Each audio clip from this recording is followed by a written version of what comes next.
Thank you, folks. Welcome on LIBERIA Public Radio. SAMSON again tonight. Hopefully, we'll be joined here by Mr. George, who's going to be our partner here again tonight. We want to thank all of you that are watching and say thank you very much for taking your time out and joining us this game on this LIBERIA Public Radio platform. We thank you very much. We always and continue to appreciate your support. The fact that you will even come out here without any coercion or whatsoever and just come and try to listen to us and watch us, we appreciate it. We appreciate it. And we encourage you to please, whenever we put the number up, please express yourself. Say what we're doing right, what we're doing wrong. Just so that we know we're all participating as brothers and sisters. In this platform, definitely we're not here to degrade. We'll try to bring out ideas. We'll try to bring out issues that we need to be discussed. Safety. Lord Jesus, we want to thank you again this evening for bringing us together. Lord, we want to thank you for your mercy, your blanket of mercy and blanket of protection for all of us. Lord, we continue to ask you to provide that protection for us. The disease is not quite over yet, but my Jesus, you are the greatest, the most important vaccine we have in all the vaccine. And so when we have you behind us, the vaccine is an addition. It's not the cure. You, my Lord, will be the cure. And with you, we have protection. And I thank you. Thank you. Lord Jesus, we know we, the Liberian diaspora, we have two tables. One table here in the diaspora and another table back home where we try to provide whatever it is that is needed on both tables. Lord Jesus, because of your protection and because of your blessing and because of the opportunity that you provide for us, we will make sure to continue to help our brothers and sisters back home as well. We want to thank you for that opportunity. Lord, we ask you to continue to bless the country of the Republic of Liberia. Bless the leaders, give them wisdom to do what is right for our people. Lord Jesus, we ask you to give us the understanding here again tonight. And as we leave, we say thank you, and we ask you to bless the host country of the United States of America. In Jesus' name we pray, amen. Let's go. Mr. So is now with us here, and he'll be back. We've been talking from time to time. He'll be back. But this is what I want you all to know. The conservative, I don't think the Central White coming to now because I think they're scared of me. Yeah, conservative brother, they've been having their cha-cha on the stuff. Hey, don't go there tonight, man. I'm not there to protect. I don't think he's coming. They know me. The liberal, you're not afraid of anybody. My hate fame your more. Their hate fame my more. What they will do to me? They can't hear blah, blah, all their conservative ideas and I just chop them down little by little. The CDC professor is gone. He didn't come back here because the liberal is here. What can I say? What can I say?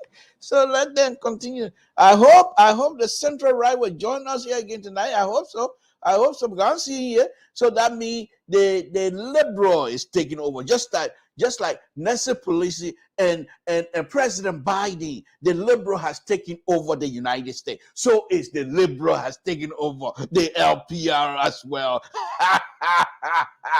I love it when I do that. I love it when those of you that are out there that have the conservative view, please join me tonight and see if my liberal view will not be able to convince you to come on board with us as liberal.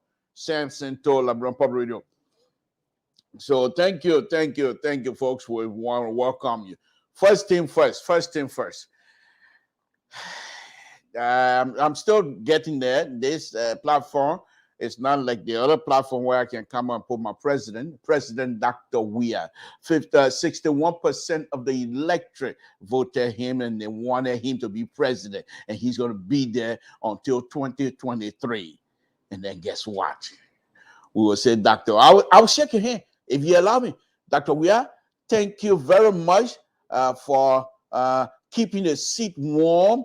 Thank you very much for making sure the peace in this country survive. And thank you very much, even though you did not provide leadership, even though you did not do anything to move Liberia from one point to another. But thank you for the opportunity. And Dr. Boakai is here to show you what leadership is all about. Thank you very much, Dr. Weah. That's what I'm going to say to him. But let's see, folks. Dr. Boakai is here with us tonight again. Of course, this is the incoming president of the Republic of Liberia. You might say, who are you? Who are you? Who are you? I don't care. But no, on a very serious note, Dr. Boakai is now is a leader of the CPP. The question now is, what would his leadership look like? Is he going to come out? You see, this is going to be interesting. These are my view now, folks. It's going to be interesting. And I'll do another stuff, then I'll come back to Dr. Boakai a little. But this is going to be interesting. You have Dr. Weah. First, you have Madam Salif coming in control of everything. Brought in young people who disappointed her greatly. Brought in young people who were so corrupt more than herself. So you brought Dr. Weah, who told us we Liberians will not be spectators in our own country. We are worse than spectators. In fact, we're foreigners in our own country at this point. My view, I'm entitled to it. Now we're going to have Dr. Boakai come in. What is he bringing on board here? Is he going to go and just say, elect me, I'm experienced? Well, yes. But Dr. Boakai, when he was at the top of his game, they were using pager. No cell phone. When he was at the top of his game, they didn't even have fax machine. People were still using telegram. So how is he coming on board? You see where I'm going with this here tonight? In as much as I want him to be my president. But do you see where I'm going? Now we have cell phone. We have the social media. Where anything happening in Town right now, I would know. How is he coming in? What role is he coming with? Is he coming from Zaza and straight to Monrovia? Or is he coming from Buzakola and straight to Monrovia? Buzakola, Monrovia, whatever. I don't care. But you see where I'm going with tonight. So the idea here is Dr. Boakai now with the CPP leadership, he's going to have to show us that he's savage as well in these social media stuff. Let him have his own Twitter. Let him communicate with Liberian people, not just going from one TV station to another. Let him get on the platform, express himself, challenge people. Samson comes and make this kind of ridiculous statement about Dr. Boakai. Let Dr. Boakai come in and challenge people. Let him show the young people, I'm not just old, but I'm also engaging. I have the ability to do these kinds of stuff. I can come in, folks. I'm getting ready to eat crow. Oh my goodness. I didn't think, well, anyway, he hasn't come here, but I'm getting ready to eat crow. But you know, but anyhow, so Dr. Boakai needs to show us that he can engage in this new age of dynamism, in this new age of all of the social media and whatever comes with it, Facebook, Twitter, YouTube. Let Dr. Boakai goes and make a speech and play and send it out there. Tell the people what you're going to do. I have a video of today when Dr. Boakai was in studio, but I'm gonna air that piece by piece on Saturday because I really want to. I haven't played the entire stuff yet. I want to play and see exactly what he's talking about. But from my understanding, things that I've been reading, that he didn't come in as somebody who you think they Sleepy Joe. No, they said he came in swinging today, swinging that this thing going to work. And in fact, the little bit that I heard, he told T-Mike, he said, look, this is not something because I want to be president. You need me at this time. There's a movie. And this movie is called A Few Good Men. A Few Good Men, where the general, you need me on this war. You want me on this war. At night, many of you, he says, go, and I'm paraphrasing, go to sleep.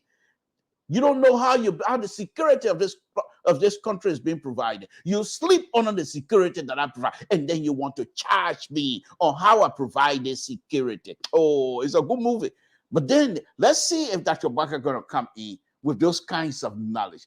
And you folks, you will truly enjoy Dr. Boakai, to be honest with you. You would enjoy him because he's going to show us. Not only is he coming, folks, let me do this here. Before he came in, folks, I was here running my mouth and said that the central right. Oh, he run away, give him my brother. He run away. I told you, these people can't stand me. They can't make it with me. I am the liberal, the conservative. They're running away. I try to point you on, you run away again. You come in, my man. What do you think? You think I'm liberal for all the 250 years for nothing? For nothing? I started my liberalism back in the rice riot, 1989. Did I say 99? 89, 79. I was there, rice riot, liberal. Oh, all right, the conservative, the central right is back, folks. Let me put him on. Let me put on Mr. George and Mr. George. Oh, you're looking dappy here tonight. Thank you. Can you hear me? Yes, I can hear you loud and clear. Oh my goodness, you're looking real good. Yeah, here we go. So welcome. This is the Liberian Public Radio. Of course, you're the senior analyst here, and you and the far right. You're doing good. You're doing good.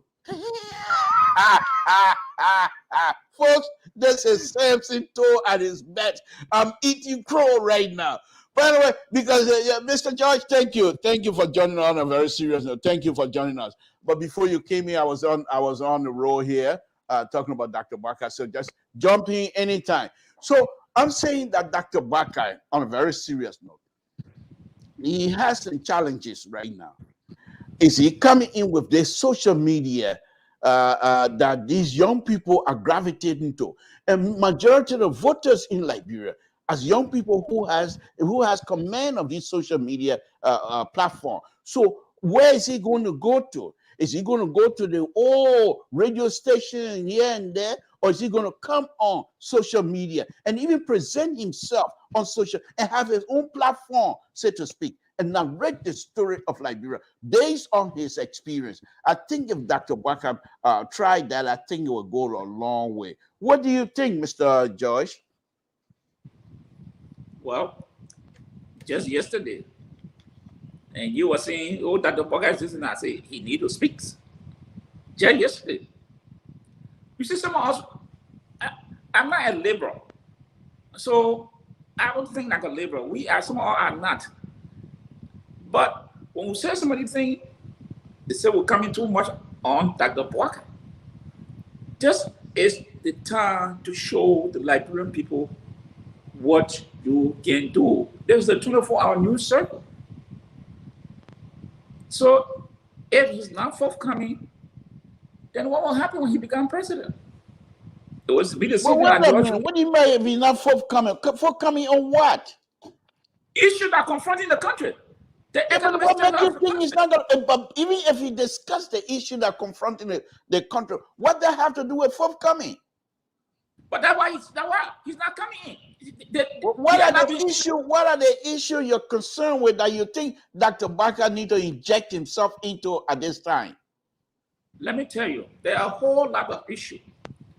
The economic state of the country, the security of the country, all this in the education system, the healthcare system of the country, electricity, all the issues are Mr. George, aren't you putting the cart before the horses here this evening? No.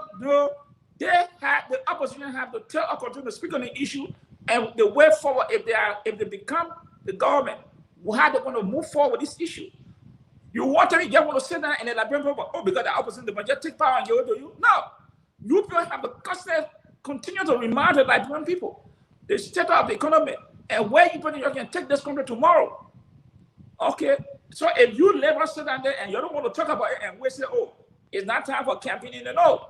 It's the opposition. They must continue to hold the government feet to the fire and tell the Liberian the way forward if they get to power. You don't want it. You want the Liberian. Mr. George, I hate to bust your bubble. I hate to bust your bubble. But first of all, when you say those kinds of stuff, then I think I'm then inclined to say because of your central right position, you are now quite ready to see the other side of things. For example, the issue with CPP.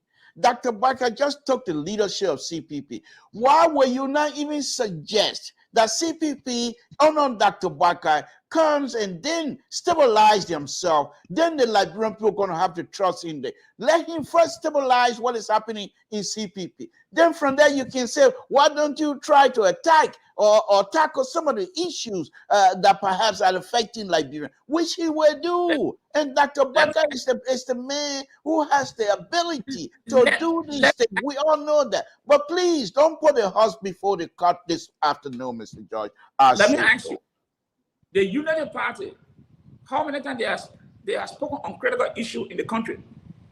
The United Party, how many times? As an individual, as a political institution, how many times they have come to speak on major issue on what occurring in the country? Government, listen, Vice President Boy, they can. Yes, where you're missing a point, Mr. George. If you mind.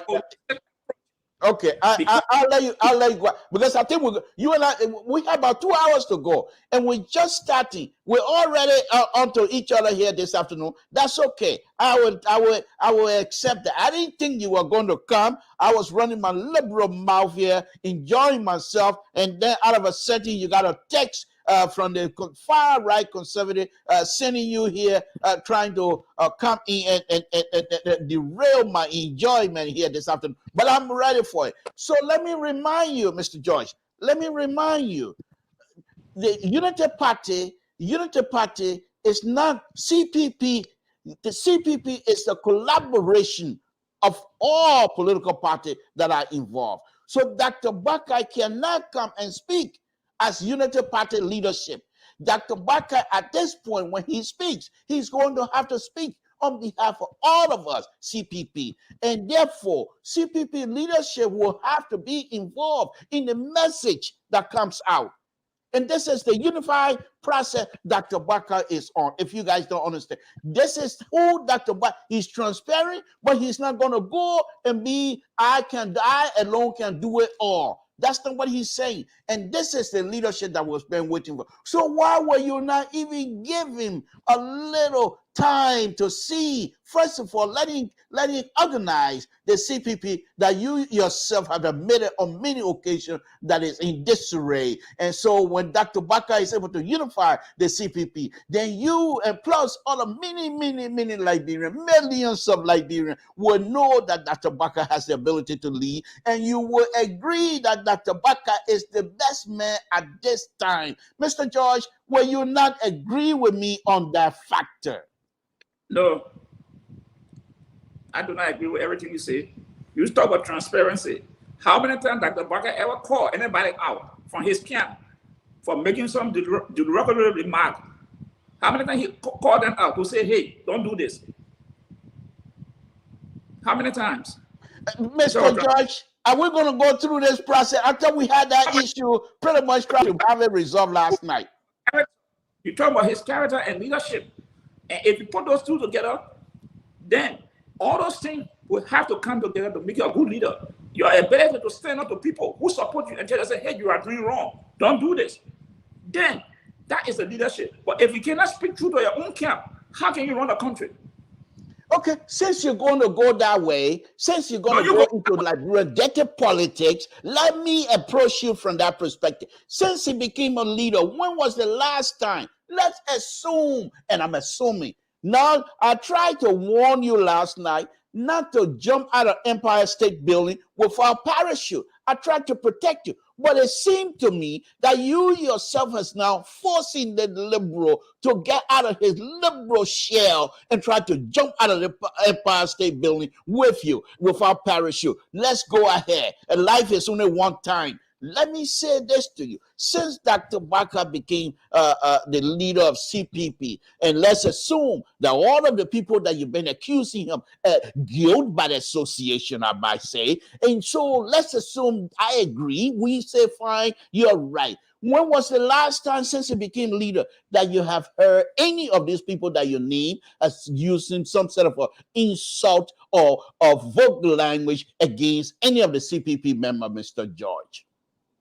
Well, let me say this to you. There's no well in this. There's no well. I ask you, Your Honor, will you please advise the witness to answer the question directly? Hold on, sir.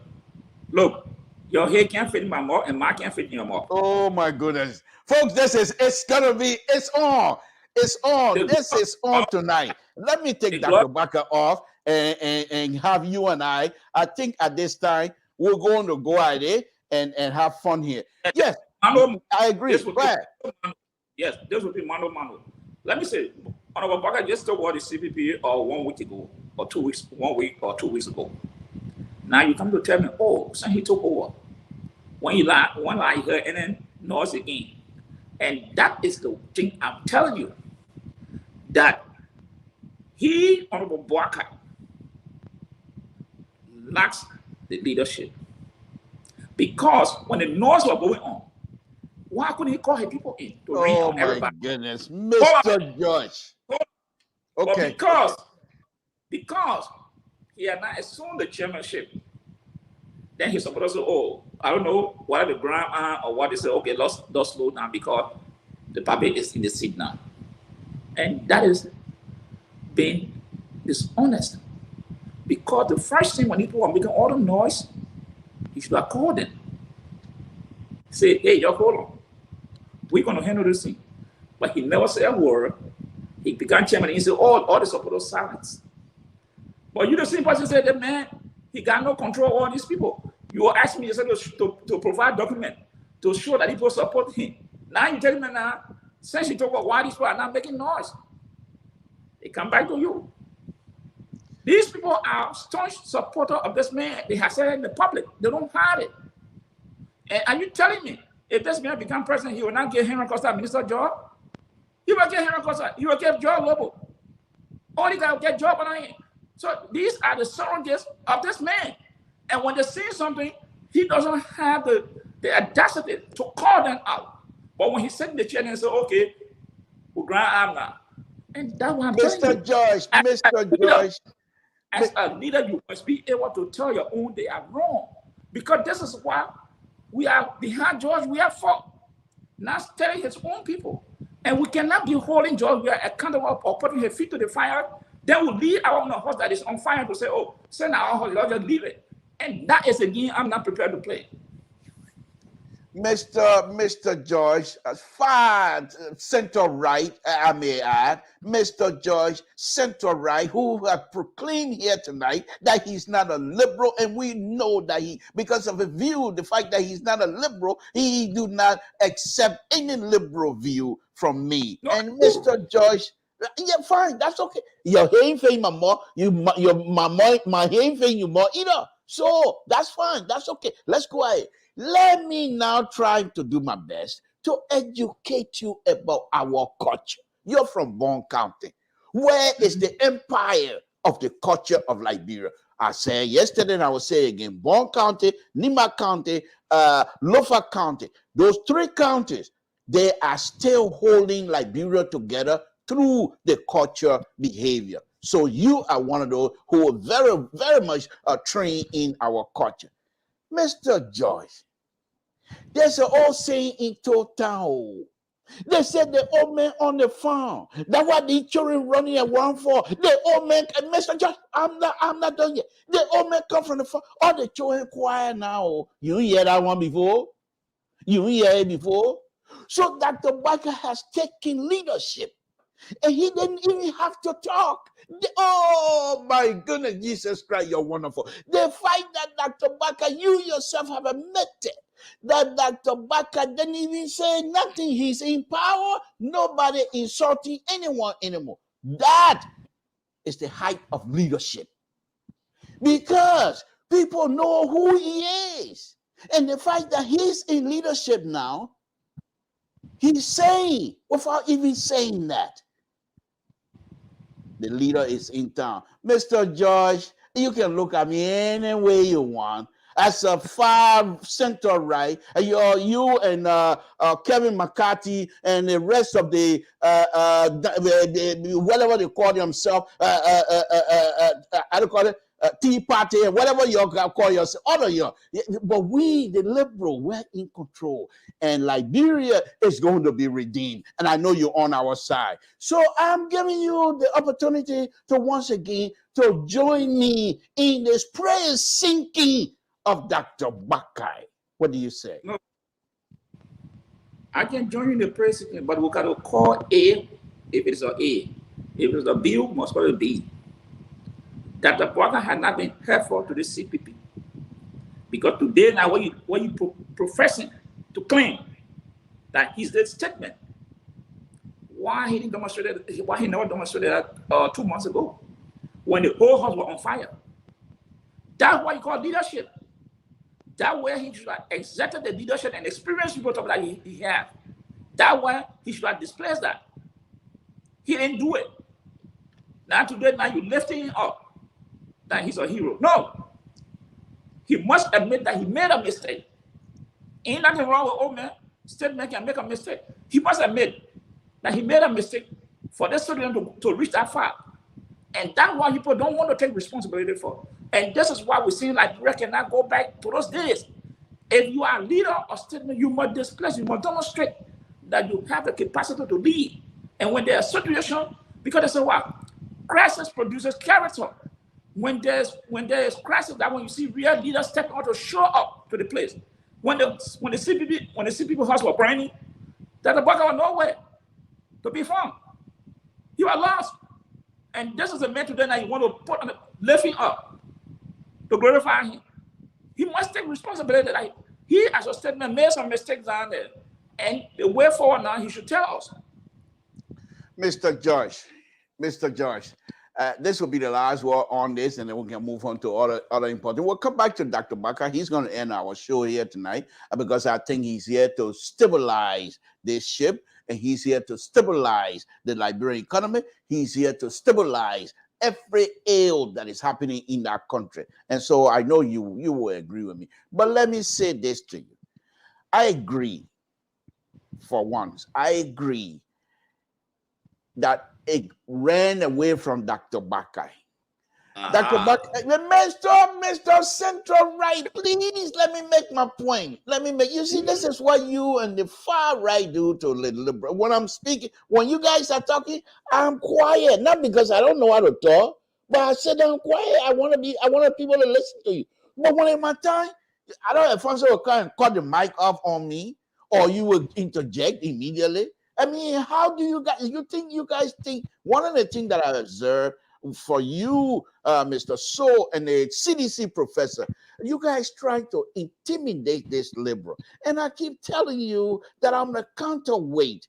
With you, Mr. So, who is a far right, and the CDC professor, I am the counterweight here as a liberal. So no way you guys going to be able to intimidate this liberal. Having said that, let me finish my point. I agree with you that from the initial stage, Dr. Boakai, and he's now, oh my goodness, if you clearly get to understand Dr. Boakai, you will enjoy him. You will enjoy him. Yes, I agree. He's older, but he continue to exhibit a democratic tendency. He's not going to be benevolent dictator. He ain't got that in him. He's far removed from that. Now, when the crisis started, Dr. Boakai, in his wisdom, which is good, he thought with himself, I believe, that this issue, the CPP issue, needed to be resolved among CPP themselves, members of CPP, including leadership and themselves. And he even had, there's a video out there, I have it, where he said, this is democracy. In democracy, you have people who would disagree, engage each other. And he allowed that democracy in his mind to flourish. However, other people decided to misuse the opportunity provided to them by Dr. Boakai. And so it got away from him. But guess what? Mr. Center Right, let me make my statement. Call them names up. I'm not here to parade people's name on social media. That's not what I do.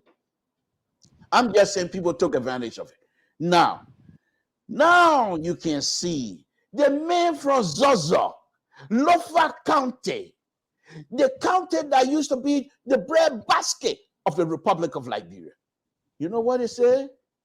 If you want to win a man's heart, you go through his stomach. Lofa County want to win our heart, and they used to feed us. You think these people have forgotten the ability of Lofa people to feed us? They still have that. And this is what Dr. Boakai is coming from that experience to say, in fact, on one of the video that I'm going to be sharing on Saturday, Dr. Boakai, was involved into agriculture in Lofa County, knowing fully well that Lofa used to feed the Republic of Liberia, breadbasket of the Republic of Liberia. So Dr. Boakai is now coming to reignite. You know what that is? The fire, let me put it in Liberian English. Dr. Boakai is coming with a fire coal, fire chon, equipped to catch fire. Dr. Boakai is coming with a fire coal, fire chon, equipped to catch fire. So he coming again, they coming feed us again. Lofa people, thank you. Mr. George, that will be the last word on that. Let me just say to you. Yeah, go ahead. The video referred to that the Boakai said that democracy. He also stated that he don't think issues like this should be all out there. Now, if he did acknowledge that this kind of issue, our issue, not supposed to be all out there, why didn't he take control of it at the time? Mr. George, why would we want to even consider? You were speaking. He acknowledged that, yes, there's democracy, but our issue, he seemed like he believed that so many things will have to be settled in order not going to the public. But then I said, if you did acknowledge it as a statement, why didn't you take seize of the matter? So it left with the public to make that judgment. Okay. Now the average thing, I don't know where you're coming from. Okay. On a VP Boakai, the Eric Johnson Eddie government, I think Honorable Boakai will have to tell the Liberian people what they did with it. It's a $230 million agriculture project. Oh, Mr. Joyce, please don't try. You see, You see, this is okay. I will leave it there because you and I are gonna get at this thing again Friday, and you know, I'm not gonna reply to that. I will let it sink in into the minds of our viewer, because what you're trying to do here tonight is guilt by association, and this is not gonna fly with the Liberian people. And they will understand because they're hungry. No food. The economy is bad. So they know that Tobacco is coming to stabilize this thing. So with all your tactics of trying to say guilt by association, Mr. George, I'm not gonna get into that. So let's go on to the next topic. Mr. George, quite recently we saw there was an issue, and you and I have discussed it twice now, but we're not able to go into in depth on that. Dr. Kasser bought a headquarters in South Africa. I know by now you have had the opportunity to go through a little bit. What can you tell us this evening about what is happening with this headquarters business? You know, it's quite interesting. Small thing happen. We are running to the United States, the EU. If this letter is signed by the clerk of the court. By the way, Mr. George, if this name that they have here, if it's the true name of this person, then this is coming from the court, because I know who this person is. Yeah, this is the director of His Honor Yusufu D. Kaba, Associate Justice, presiding in Chimba, hereby order cited to a conference with His Honorable on Wednesday, October 2021 at 11 a.m. in connection with the year captions. So this letter was written by the Associate Justice, ordering the Aviation Authority Director to give this vote to grant the permission. But it said that the director has refused. So if this letter is coming from the Associate Justice in Chimba and gave this order ruling, and it said that the director of the National Aviation Authority has refused, the question, will he be heard for contempt? Now, yesterday we talked about this thing, whether that the Kasser didn't meet the requirements. From this letter, the ruling, it appears that he didn't meet the requirement of the Liberian government. So in other words, the authority now, they are acting probably on political motive, because they're not being transparent again. Because if the Supreme Court, the Justice in Chimba, can give this letter, then of course, why would the director of the National Aviation Authority refuse the order from the court? Where is it? What is it depending on? That when the highest court, which is the final arbiter of any issue in Liberia, gave an order, why a director will refuse that order? What is it depending on? This is why we say that the executive, the country is corrupt, because a director to refuse an order from the Supreme Court, who is it depending on? These are the things we're talking about. Because someone raised question, whether Dr. Kasser, whether they met the requirement of the laws of Liberia before bringing this helicopter in. And now from the Supreme Court, because the first letter they said, the Supreme Court said there was procedural error. So apparently they told them, hey, you didn't file, maybe certain thing you didn't do, go back. That means they came back and corrected the error and did the proper filing. And this is what the court said they should, the National Aviation Authority should do. But they are saying now, they said the director refused to implement the court order. So then it tell you, what kind of court system or government are we running in Liberia? That if the court, the highest court gave a ruling, and you as a director from the executive will refuse the court order, That speaks volume about the country today we are from. And this helicopter business now is turning into a political football now. Because that is to tell you the CDC-led government don't want this man to bring in a helicopter, fear for political motive, that this man will be able to fly all over the country. And maybe they may not have, where they don't have access to, this man will be able to fly there or goes there. So now they want to use, I don't know what kind of tactics they want to use out of the boat to deny the man of the helicopter landing in Liberia, which is a very serious issue that we have to look at. Because it's like the said today, it could be you tomorrow. And this is why we say that the political system, the politics in Liberia, in Africa, should not be this way. Let us be honest in doing everything. And if you say that you believe in democracy, why you want to deny other people access to democracy? This man bring here a plane, he met all the requirements. Why is the government refusing? The court said no, you got no right. But yet, the director said no. Court, I'm listening to you.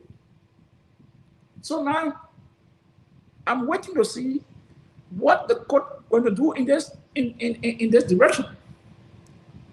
Will the court have the spine, the backbone, to call the director to come show cause why he did not abide by the Supreme Court? Let's see it. But this is clearly not good for Liberia. Yeah, I agree. I agree. This is not boosting well for the country as well. I thought, but I'm not surprised. I'm not surprised because Mr. George, I've always told you guys here on this platform that it's just a matter of time for CDC to put their foot in the mouth. CDC-led government to put their foot in the mouth. It doesn't take long, not at all. For example, you saw the CPP was in disarray. I mean, a serious issue. And as they're coming out of it, what did CDC do? They're not going to give them another gift, a gift that is keep coming. Why were you you're supposed to be a government that believe in institution building. And the court system on your government, the court system has been accused all over the world. International community have accused this court system of having some sort of a corrupt behavior. And here is the guy, an opposition, all recognized all over the world. He came and formed his political party. His name is all in the newspaper. He bought his plane, and according to report, everything, his paper, everything was together, according to report. And now you, as a director, are going to say you change your mind, so to speak. And the court that has been accused by the international community will look at an opposition and say the man has the right according to the law. And you're going to say you're not going to respect that. Then how are you building institution? You're not building any institution. And this is something that even, this is very sad.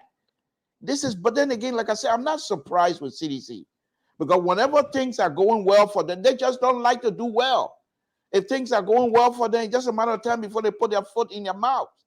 Now, if you believe that the judge made an error, procedural error, whatever it is, you take that judge to the full Supreme Court bench. I suggest the ministry to get involved and take the case further to the full bench and let the full bench hear why you think this man does not deserve to bring his headquarters in Liberia as a Liberian. So if you don't do that, if you don't do that, and you're going to use your might, your executive might to try to muscle people of not doing business in Liberia. Because if this guy bring the headquarters in Liberia, maybe it could bring business, because he can give the plane out to somebody, political leader, to go out and they rent the plane from him. And when they rent the plane from him, they're going to buy fuel. And the fuel they're going to buy, it generates fund because they're going to pay taxes on the fuel. And these kinds of plane headquarters, they use a lot of fuels. So if you buy fuel, you pay taxes. The government then collect the tax on it. So I think the government is making an error, a tremendous error, which we're going to point out. as an opposition, we will continue to point those things out. Because for me, I have a binary folder error. And this is one of the unforced errors. Why are you picking a fight with a political leader who happen to be a party, a leader of a political party? For what reason? Election coming up. You don't think people are going to say they smell don't smell good? What do you say, Mr. George?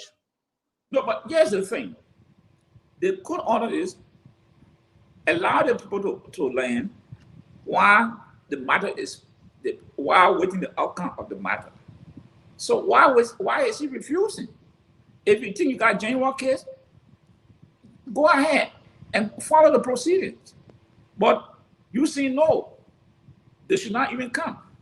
The court said, okay, let the people come, permit them to come while the issue is pending, and no matter how the court will do. So, but what you're making this man now, you're making this man popular. You see, you are creating attention to this man now. This is what sometimes the ugly politics does. You think that you're going to harm somebody, but you end up promoting this man now. This man now is becoming a national hero again in Liberia now. He brought pain. The government refused. It's all over now. He going to the EU. He going to the US. Why are you doing this? Mr. Josh, I just told you, this is CDC DNA. They always have unforced error. CDC, as far as I'm concerned, since they came to power, they just don't like to do things for people to praise them. As soon as they start getting some good press, they will one of them will put their foot in their mouth. And here's the thing here. This headquarters eventually going to come to Liberia. And once the headquarters come to Liberia, the headquarters itself will not be popular. People will now go see the headquarters. And whoever is in a headquarters, whatever community they go, people will start the interest of the headquarters and their lead and the owner now is going to be all over the country. Why you do that? Because that CDC, they just cannot afford to enjoy themselves. When they're having a good press, that's not good for them. They want bad press, and this is one of those. So I think this is something. Once again, the Liberian people are gonna judge for themselves, and I'm not too sure how far that's gonna go. But let's talk about the money, and let me put our picture up there. Let's talk about the money. They're supposed to be printing some money from the and I'm not able to get this. Okay, all right. So they're supposed to be printing some 4 billion, I think 4 billion Liberian dollars. Now, Yeah. and they're supposed to do yes, they come again. Yeah, they come again. They're gonna put their foot in their mouth. They have not been able to clarify the process, how they're going to bring the money in, and you're bringing in 4 billion Liberian dollar to infuse into the economy. I'm not in economy. I'm running my mouth to put into the Liberian economy. What happened to the old money? How are you gonna, or the people who get the old money gonna stay in there? And if the old money stay in there, how many dollars do we have in the market right now that you're now gonna add another 4 billion Liberian dollars? So the question for me, for the central bank and Samuel 12, I don't even trust him. I don't trust him. Without $25 million, when things start going bad, he said he's not part of that group. He turned it over. He's supposed to be captain of this map up exercise. But then when the things start going bad, Samuel to us always don't want to take credit or don't want to take responsibility when things are bad. But when it's good, he wants to take credit. So I don't trust him. But Mr. Joyce, what do you make of this money issue here? Mr. Stowe, there are more questions need to be answered by the central government. Okay, they say they printed $40 billion now. How much billion that we have in circulation now in Liberia? They have to tell us how much money in circulation right now as we speak. They have not told the Liberian people how much money in circulation. Now, you're going to print money. Hold on 1 minute. James Kelly, we respect each other here. And if you're not careful in how you try to deal with me or deal with any other person here, then we will block you and take you off. Then perhaps you don't want to be part of the conversation. And if you don't want to be part of the conversation, respect the rest of the viewer, and you can just click yourself off, and we'll respect that and accept that. We don't expect every Liberian to watch us. Sometimes we come out here, we only get like 25, 30 viewers. It doesn't matter. We will still say what we want to say. Everything that is being stated here, this is our own view. You cannot come here and try to intimidate people. So if you think one more word from you that is not of a good nature, I will block you. So I just want you to be aware of it. Go ahead, Mr. Josh. Look, so here's this thing. They have not told us the denomination that the money going to be printed in. We don't know who the faces are going to be on this money. They have not brought no samples of the money to the Liberian people. So how do the Liberian people know how the money will be looking like? How much is in circulation? Is it $100, $50, $10, $20 bills? And what are the features of this money? It said, George, we are going to be on it. Ellen Johnson Sirleaf, Charles Taylor, Tobo, Tubman. We don't know. What are they going to put in Mindware? What are they putting in Mindware? Tulaba, the one I found, they say find 50,000. Now, what are they going to put in picture there? We don't know. So the central bank and the Minister of Finance must tell us how much do we have that in circulation in the country before they're going to print the $40 billion, and how this money is going to be infused into the economy. Do they have the logistics for the entire country? What banks they're going to be using that the people will take their money there to have this money, the mutilated money, exchanged for? So these are the unanswered questions. And I think the national legislature should call the central bank to come to explain to the Liberian people. $40 billion now, you say you want to print, okay. How much do we have in circulation? How are you going to do the map up? What are the exercises? What are the strategies you have put in place that everybody will bring the money to World Bank so they can have the value of the money exchanged? What are the notes? They say $500 note, $100 note, $200, $50, $10, or is it that we're going to have some coins, 1 cent, 2 cent, 5 cent, 10 cent? Are we going to have those things? Nothing has been said to the Liberian people, but only to pronounce that you're printing $40 billion. My people, this is the same thing experience we're going to go through, like how they did the $25 million infusing in the economy, and today the vigilator money, the theater money, what I call it, stay on the market in Liberia. So, what the central bank needs to come around to tell the Liberian people, but they are not doing it. And I think the national legislature should call these people to explain to us how this money is going to be printed and how much money they're going to realize as profit for printing this money. Yeah, I agree, because when they print the money, they're gonna have to pay. They're gonna have to pay the printing company. There's no question asked. They're gonna pay the printing company. So what is the interest? Even if the money, you don't have liquidity problem or whatever they call it. If you have those kinds of issue in the country, that's understandable. But if you're gonna bring the money in, and this is what the CDC and this government continue to do in everything, they do not have the ability, or they just refuse to explain to people what exactly they're doing. They want people to just accept it, and Liberians are not dumb.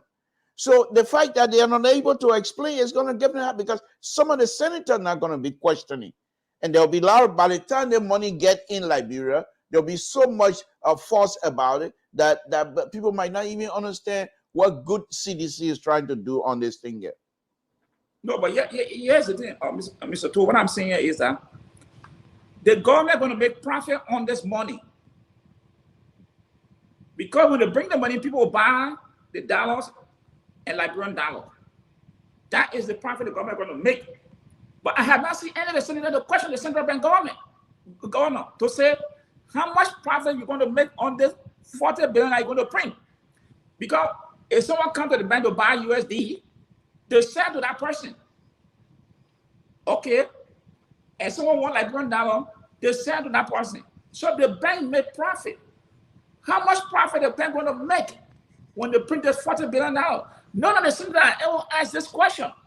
So we're not talking about, but not only that. Let me take CDC back. Let me remind these sedition how ridiculous they are sometimes.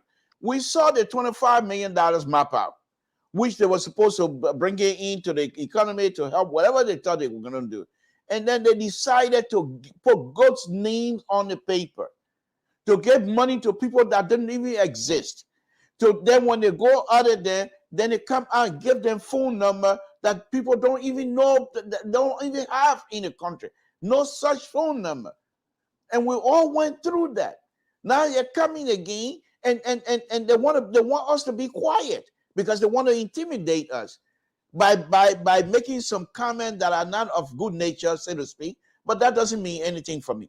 The point here, Mr. George, these people are bringing this money in. Whether it's good or bad, I'm not much concerned about that because I know some of these people mean well for Liberia. But in order for us to understand what it is, you have to explain. Your communication process is bad. And CDC have done that over and over and over and over. They have not done anything good in terms of explanation. They started with dual community role without explaining to the community what this role was going to do for and what it's supposed to mean for them. They started with Rawafi Highway, nothing, no explanation. They started with 25 million map out, no explanation. At the end, the auditor came out and said there was names and phone number that we don't even recognize. So $16 billion went missing. And they say, nothing happened. But Liberians have not forgotten that. And these are people that are going to come in 2.5 years to say they want to retain state power. I find that difficult to believe. And there are many sedition who are now frustrated with the whole process of these people not being able to communicate whatever it is they want to do. So again, Mr. George, I think this is just something that I'm not too sure if we can even have that going here. So go ahead and make a point on it so we can move on to the next subject matter. Some of the points I'm raising, and I think we have to look for an economist to come here so we can talk this issue. Because when they print the $40 billion, the central bank will make profit on that money. But I have never saw or heard any of the legislature asking the central bank how much profit you're going to make on this money that you're printing. Okay, I have not seen that question being raised by anybody from the legislature. So these questions must be raised that the central bank tell us how much money they're going to make as a result of printing that $40 billion. The denominator will have the money, what series is going to come in. If there's any feature, who picture going to be on it? And furthermore, the national legislature will ask people for sample of the money, Mr. Toll.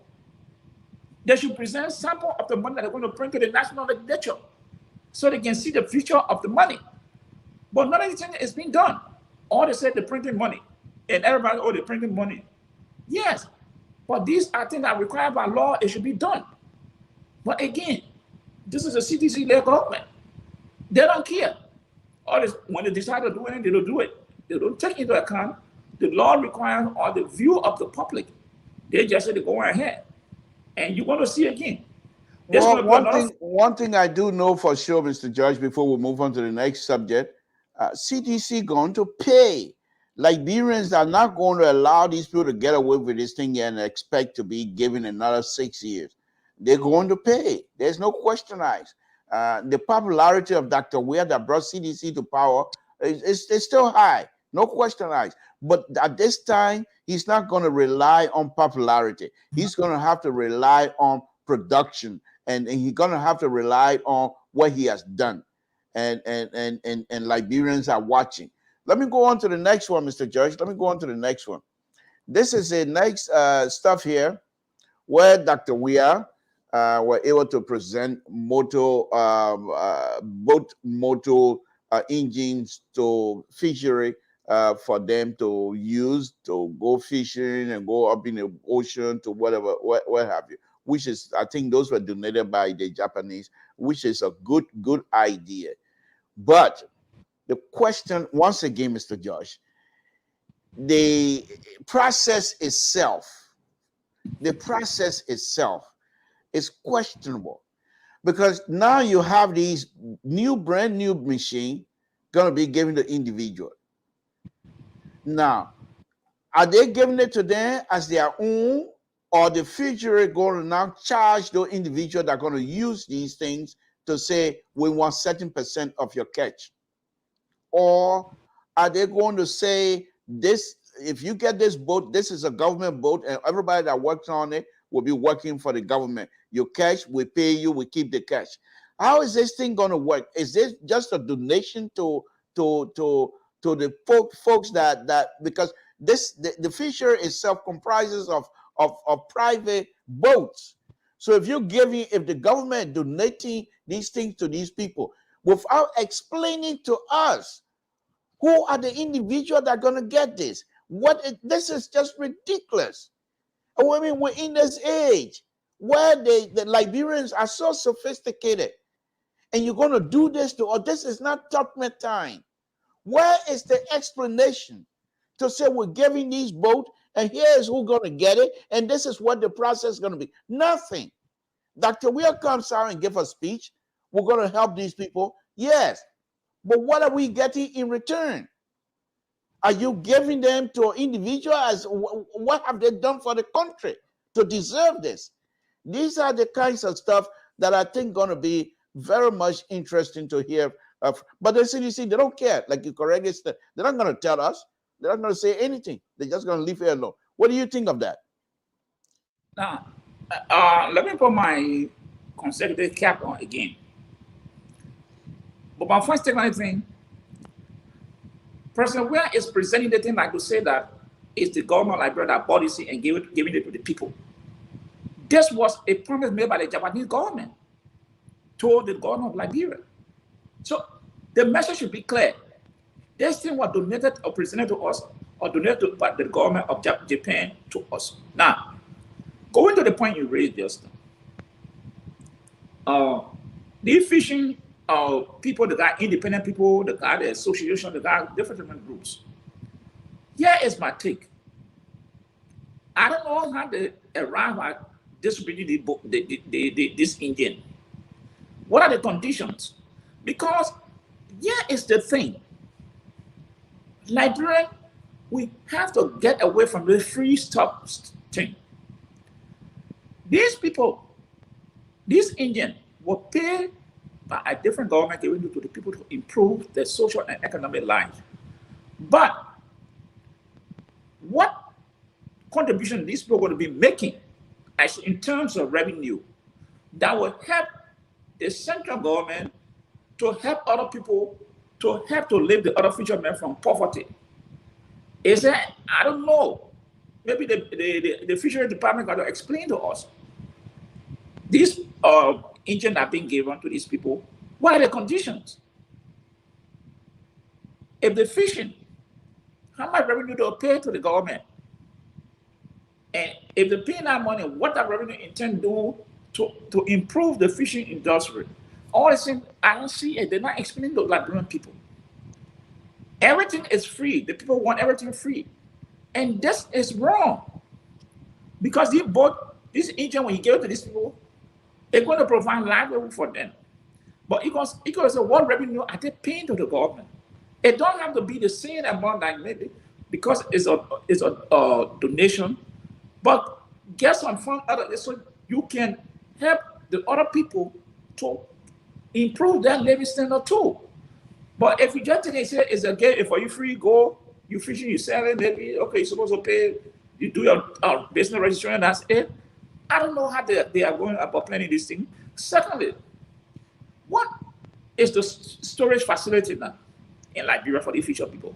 Because all these things are what the government will be concentrating on, building storage facility. So when the people catch a fish, the one that the people don't buy They can put it in storage. Maybe waiting for the rainy season where they will not be able to go and see to get so many fish. Then they can, during that season, they can be selling this thing. Do they have the storage in this area? I don't know. And I'm sure they don't have the storage facility. So all these things, the government, whether they take into account or it just to show, oh yeah, the government is really, they donating boat to, engine to people, to fishermen. But what are the regulations? What are the rules? The director, I don't know what I should spoke, but they're not explaining that much to us as to the importance of the machine and what revenue it will bring to the government in terms of revenue generation, and what are they doing in terms of storage facility, train more fishermen, and all these things. I don't know. So, and these are difficult things people sometimes, it makes it hard for people to explain because you don't see what would be the outcome. Because for me, I always say that I don't believe in free thing. Most of the time, that's why keeping that from the poor. Everybody wants something free. Now, Mr. George, this is where you and I will part company once again because of your central right position and my liberal view. When I go on the same road here on this one. Now, nobody is asking for handout, but people need to be helped by the institution because this is the institution that has the power to help. So nobody asking for handout. But let me go back onto this. If the institution is helping, what are they contributing back to that institution? Well, I agree. But when you use the word handout or free, then that takes me. But let me go a little bit farther than that, Mr. George. With this wonderful machine, they're new. Is there a plan in place for maintenance? Who's going to provide the maintenance account? Is the government going to provide the maintenance for these people? Or once they pass these things out to an individual, then the individual now is in full control, and so therefore they're going to maintain those things. And this is the same thing. Look at those community. No maintenance.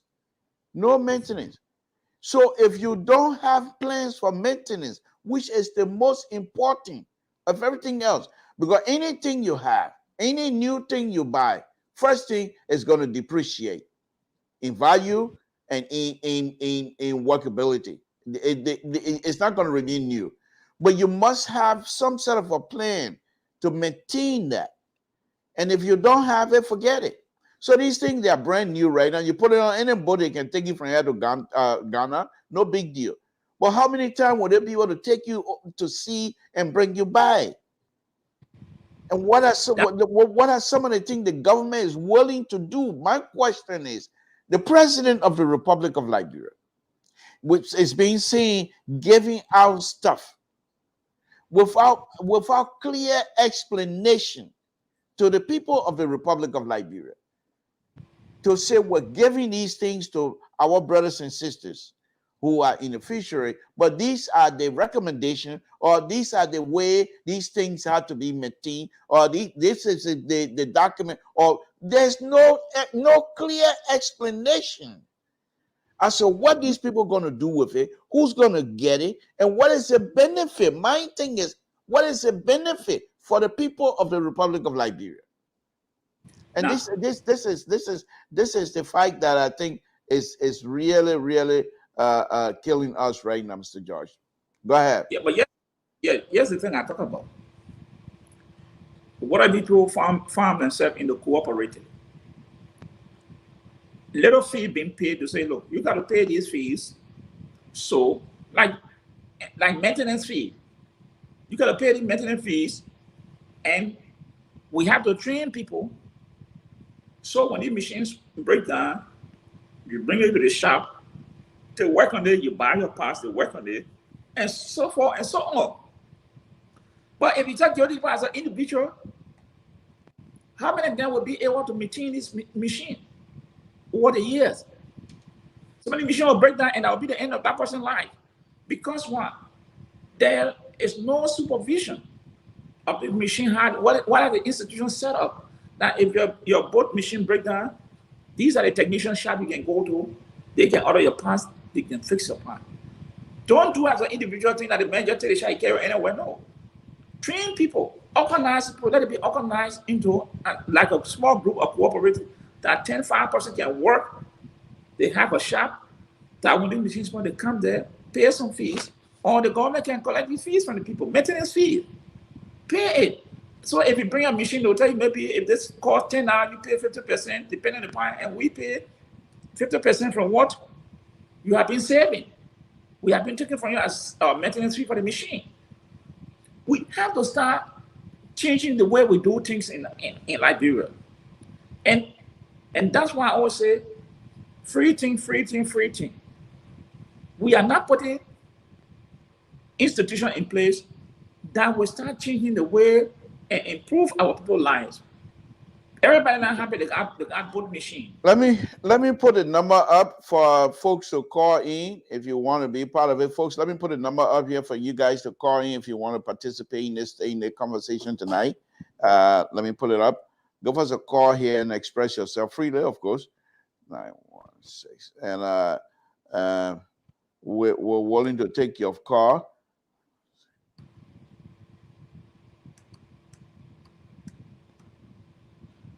916-533-2048. So that's the number, folks. If you care to give us a call here tonight, please do so. We're ready to take your call, and then you can be part of the conversation because we really, really like to hear from you on this subject matter as well. So, Mr. George, let's go back to our bread and butter issue here, which is Dr. Boakai. Dr. Boakai, which is a wonderful thing here. So before we went on to other subject matter here, Mr. George, do you think that who do you, first of all, let me ask you this: who do you think will be CPP standard bearer at the end of the day? Let me be very honest with you and with the Liberian people. The way I see the CPP right now, if they do follow, listen to me, if they do follow the democratic process. Let me take this call. Samson told Liberian Public Radio, what's your name, where you're calling from, what's on your mind? This is James David calling from Harrisburg, Pennsylvania. Okay, and what's your name, you say? James David. Oh, David. Well, thank you for calling. We appreciate it. Go ahead. Make your comment, sir. Yeah, I'll start with the CPP first. Okay. We talk about that George was disagreeing with you on why Boakai statement, why he was sitting down, he couldn't talk. But remember, all of them, they are equal. So everybody has a right to bring political statement too.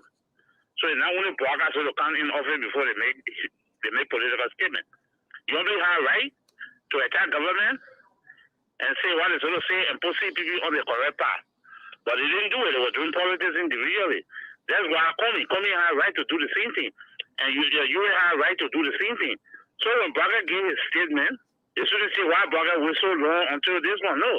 All of them were fighting. So the rightful person come out to talk to them, so we should appreciate that. Then the second one will go to the aviation issue. I'm a former employee of the Liberia Civil Aviation of Liberia. We built our aviation office at the Rawa International Airport. First, we were using James Green fee. We get our permit center is here at James Green fee, where you get your permits from there to bring your aircraft in Liberia. Somebody is running it, and the person running it issue the permit. And tell the director, yeah, issue so permit, that's the person's responsibility at James Green fee. The office say that. That where they get the permit from, not from our office. We get the permit at James Green fee where we have our office. The office stay there.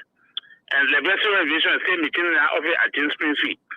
So they get permit to aircraft or wherever they're coming. But it's so shameful to say this. Most of the time, when the inspector comes to Liberia always say, in aviation, when it comes to aviation matter, we always say, It's so small because we not we don't even have good fire truck at the airport. They get some plane catch up with fire. You can't do it. You cannot save anybody at the airport. Sometimes the airport let just run, somebody go there. So now it's dark at the airport. So we depend on fire suit. So fire suit to supply light at the airport most of the time. So when they talk about aviation, then I see a lot of people talking about you don't have the permit, you don't have this one, you don't have this one. Aircraft works in it. All the countries that accepted those aircraft are coming. They have aviation institutions. Like we're still students there. You think those people that will look at those aircraft will land in Nigeria and Ghana, Africa, they will actually, those people, the aviation area is improved compared to Liberia. Liberia don't have no good aviation industry. We don't have good center. So don't talk about that. Let's put that aviation one side. So then we come to the money matter, the printing of the money. The first thing, the printing of the money, the government, I think for the 8 billion whatsoever, they not print 8 billion. I think 4 billion so will come by air in November and the other one will come air in next year, other 4 billion. The problem here is I thought from the beginning the government said they were printing money to change their money from the market because they don't know the total number of money on the market. But if you go and print the same money, how do you still know the total money on the market? You don't know the total number of money on the market because you say you don't know the total amount of money on the market already. They're printing the same money. I thought they were changing the entire money. That's why they accepted it for the 8 billion for it to be printed or something. But now, I guess this, the way it's going down, that's not good for the country. Also, the inflation going to jump up by November. And we're talking about benefits. We are benefiting from the money printing. Only individual as the executive level going to benefit. The country is not going to benefit anything. The thing, they will say they have $20 million profit from the Nigeria will give it to the country. They're not giving it to the country, they will divide their money themselves. Those are up there. Okay. Then we come to my last one is the make it brief for us, Mr. David, please. The fishing company. They brought this motor from Japan. If you people can throw light back, there were rights given to the Liberian government for the Liberian people. They start selling it now. Do you see the rights on the market again? Is government able to go purchase those rights on the market? This is the campaign season. So they're going to get this motor to what? To CDC policy. That's all they're going to do. If you're not policy, I'm sorry, you'll not get that motor. Okay. Thank you, people. Thank you very much. Well, Mr. Josh, David didn't hide anything. He didn't hide his feelings. He gave it as it is. But the question before Mr. David came in here, the question that I have for you was, who do you think is going to be the final CPP standard bearer? And you say you wanted to be truthful, which you have always been on this platform anyway. Go ahead. And I say if they follow the principle of democracy, one man, one vote, I will draw a scenario to you people tonight. To who? I will give people an example tonight that if it is one man, one vote, pure democracy, it is not coming with winner, CPP. Now let me explain. I know people scratching their head. Penina Yuri say all his people, one man, one vote will vote for Joseph Boakai. Let us assume one man, one vote, no black voting, no pledge delegate, one man, one vote. The United Party, there's a split in that party. There are two groups maybe in that party. The Boakai camp and the Ellen Johnson camp. Then that group will split. Mark my word, if it is true democracy, one man, one vote, no black voting, I'm drawing up what will play up. The ANC will keep all the delegates. Liberty Party will not vote for Joseph Boakai. Yomi Kanga, Darussalam, they got no grip on that Liberty Party. That party now is owned by Ability. So that is a scenario I draw out to you people. If they follow the principle, one man, one vote, Nyumah Boakai will not be standing bearer of that party. And let me see if they follow it. Let me see or somebody come and challenge what I just threw out there. That scenario I threw out there. You'll sit down, think on it. The Ellen Johnson win of the Unity Party, will Boakai be able to bring that win under his control? I doubt it. So what you're suggesting then, let's take the other side. Let me push you a little bit on the other side. Are you suggesting that there's a possibility that these people will not accept one man, one vote, and they will come to power through some sort of shillelagh? Oh yeah, shillelagh. Why you think Costa start on black voting? This guy is smart. Why you think Costa is talking about black voting? Or what pledge delegate that commitment that this group go against it? Why you think? Because they know what I just laid out to you. They know it. Why you think they were the true action was about black? Let me now break it. Let me take this call, then I'll come back to that. Samson to Liberian Public Radio, and Mr. Josh is here with me, and we'll be here on Liberian Public Radio platform. What's your name and what's on your mind? What's your view on this here? Hello? Hello. Yeah. Are you calling for to contribute here on Liberian Public Radio? Or? Sure. Okay. Go ahead. What's your name and where you're calling from, sir? I'm Lazilia Tukle calling from Minneapolis, Minnesota. Oh, Mr. Dukle, thank you for joining us. What's on your mind? Yeah, I was just listening to the senior man. Yeah, his analysis, and I have my own input that I want to give. Go ahead. Go ahead. To CPP. Go ahead. Between Joseph Boakai and ANC, Alexander Comey, there's a big difference, but people don't know. The politics is too big. I saw the senior men talking about their split in United Party camp. Can he tell me the head of other group that within United Party camp? Because I only know that United Party, they are just one set of group. That is Nyumah Boakai. Or if he's talking about Ellen Johnson Sirleaf, that is not right. He is not giving you the real fight about that. But when it comes to between Boakai and Alexander Comey, the best thing I would say, if Alexander Comey wants to be a president in Liberia, the best thing he can do to go as vice president to Joseph Boakai. Politics in Liberia are very different from other countries. If they love you, forget about it. No matter how it is, they'll always follow you. The example of Alexander Comey, if you can see his own county, he could not even win in his own county. So the love of Boakai now, there is no other way Alexander Comey can use money politics. He will never able. Because I know that, and I have concrete evidence to those things, that he's using cash violence to destabilize other people's camp.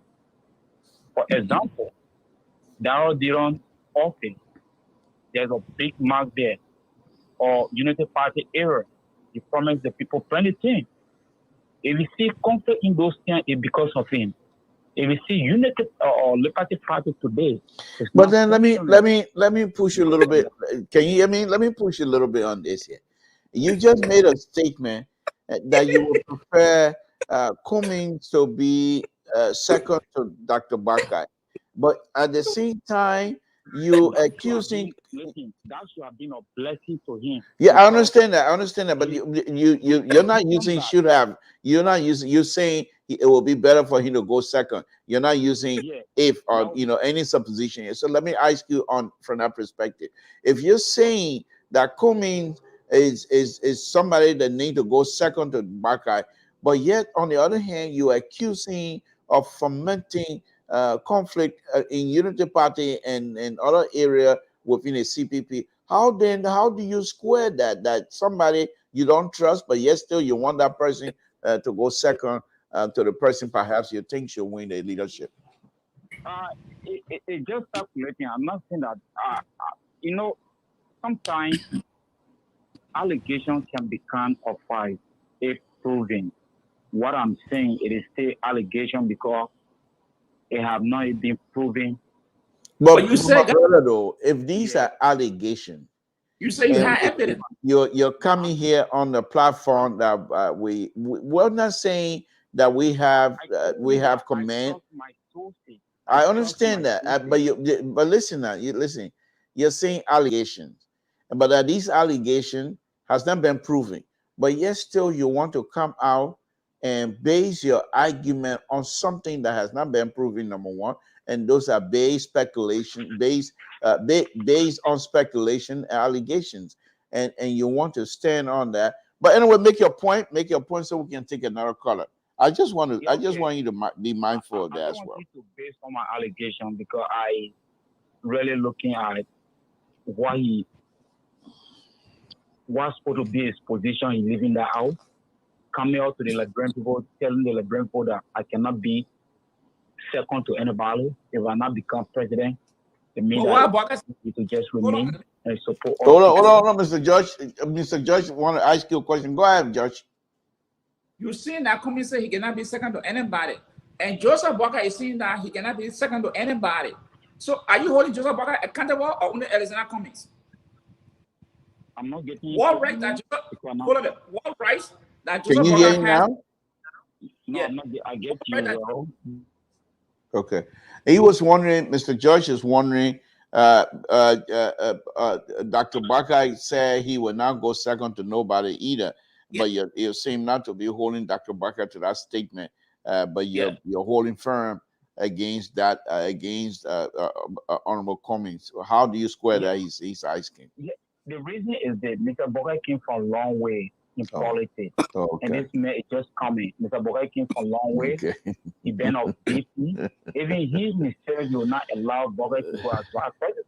Okay. Because he's been there. All right. He have learned the politics to that. But you cannot just come, even you live in Coca factory, you can't start fighting from the head before to the ground. Okay. You have to start it from the ground before to the head. Okay.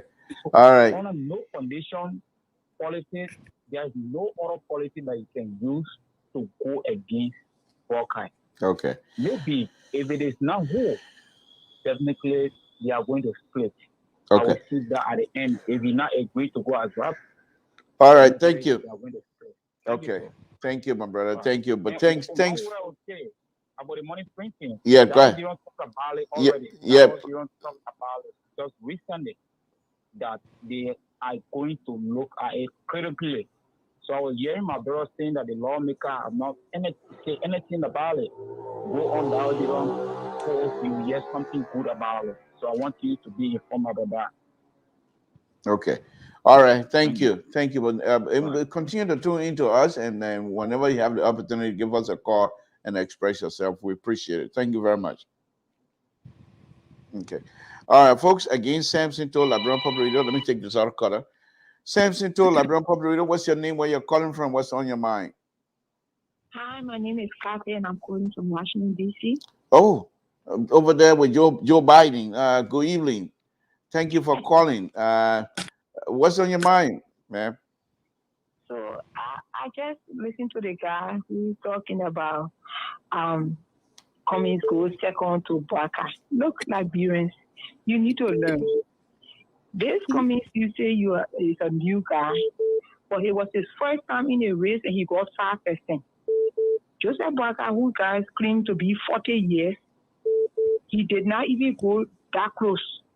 Okay? So So let's take it. Nobody goes to a race and go there and say, But let me push back on that a little bit, ma'am, if you don't mind.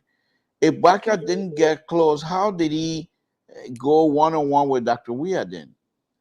Well, it was, I mean, when I say that close, it was like, which county did he win? Lofa.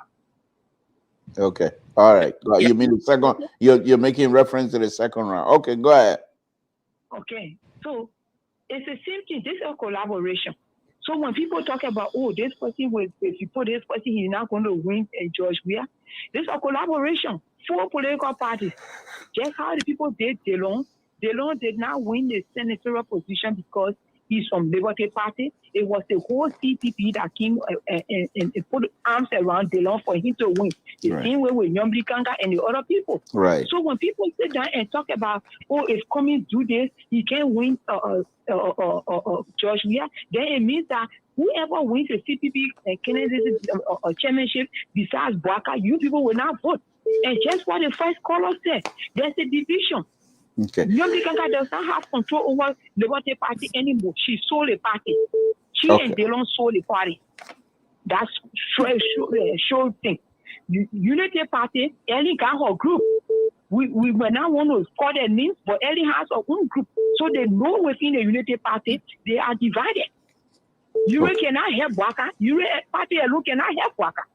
So you need me, I need you. So if they go for the convention, trust me, if it's a clear thing, I bet anything, Cummings will be there. Okay. Cummings will be there. Okay. Thank you. Let me take this out of color. Thank you, man. We appreciate it. Samson to LIBERIA Public Radio. What's your name? Where you're calling from? What's on your mind? My name is Ben. I'm calling from Iowa. Thank you for joining us, Ben. We appreciate it. Go ahead. What's on your mind? Okay, I just been listening to the callers, and one thing I'm a little bit confused about is the what now? What I'm confused about when I hear folks talking, what I'm confused about is what was the arrangement that was made in a collaboration before they came together? Was there an arrangement made for Alexander Cummings to be second to Boakai, or they all were going to go to convention and what my understanding from that agreement, Mr. Judge, go ahead. Can you hear Mr. Judge? Go ahead. Yeah, I think they have the arrangement, the one you know. Yeah, I think they have consensus. Can you hold on, Mr. Judge? Can you hear him? Hello? Yeah. Can you hear Mr. Judge explaining? Yeah, I can hear him. Okay, go ahead, Mr. Judge. I think one of them they say consensus. So it means that the 4 political leaders will have to come together to agree upon something. If that doesn't hold, I think then they'll go to the convention. So I think that is the arrangement. If I'm missing the CPP document, I think lay out there. So that is the procedure. But as you're asking a question, you are quite correct. I don't know if you're saying that Cummings is not competent. Why you want to go as vice president? Watch the process must let the process play out there. Democracy, let it play out, let it go to the convention. If they can't be at a consensus, consensus, then let it go up to the convention.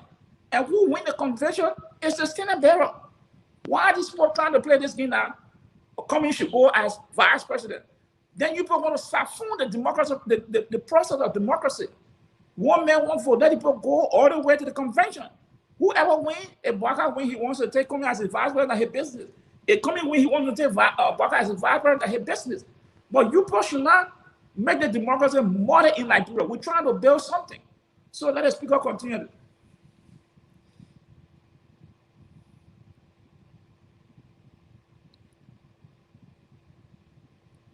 I think we're having some very technical problem. I think so. Boakai been here for a long time. Can you hear me, Mr. Josh? Yeah, you can hear me? Yeah, I can hear you. Go ahead. Go ahead. Okay, I listen to folks saying that, oh, he just coming. You can just come and just see, jump in the race.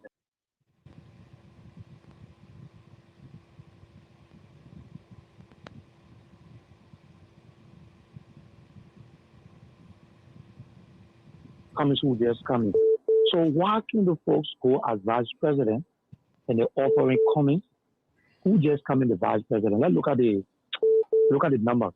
They say he came 5th Okay, Joseph Boakai came first, second to where.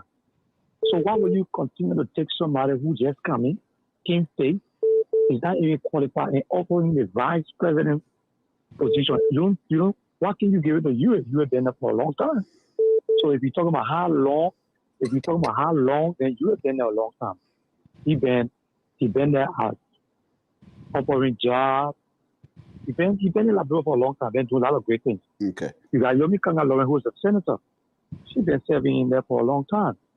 Okay, she's been in the politics for a long time. So why leave all these people who people continue to say they've been a long time? My brother, let me just buzz it to you. Let me just buzz it. Okay, go ahead. Okay. Why jump for a guy who just coming and say, oh, yeah, the man goes second? Then he should be in the line. If you have a line, then I think he should go four in the line. But if you offer him the vice president position, then something is wrong. Something is very, very wrong. Because there's no way Boakai is going to go second to Cummings. It's not going to happen because he served for 12 years as vice president. Are you telling me that Boakai is going to go again as a vice president? Okay. As a vice president. All right. Okay. We just come in? Okay. Thank you. Thank you for your view. We appreciate it. Thank you very much. Samson to Liberian Public Radio. What's your name? Where you're calling from? Could you please lower your monitor, please? All right. Thank you. Thank you, Mr. To. Thank you very much for taking me. You see, Liberian problem is our very self. Slowly, I always say this. Liberia. Josh, thank you for your good expose. But this will be done. I said it today on Sekou Show. I asked Mo Ali today whether the framework can be rewritten. If they can be something, changes and things then that they have to do. This is a shame to the full political party.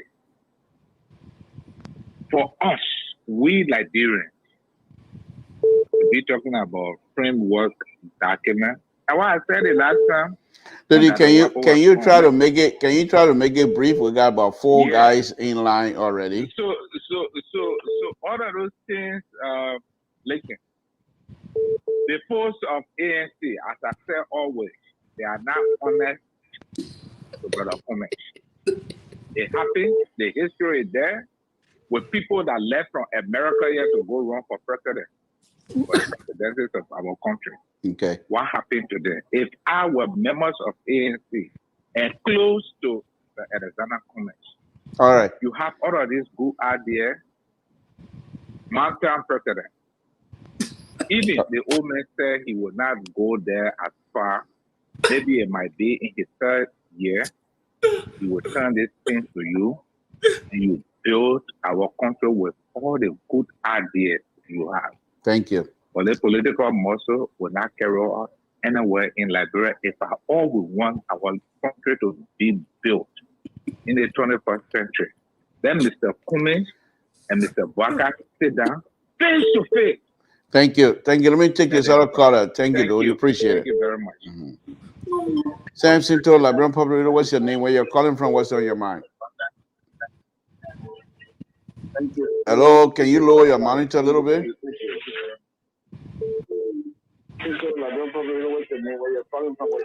Can you lower your monitor? Oh, sorry. Hello? Yeah, hello. Yeah.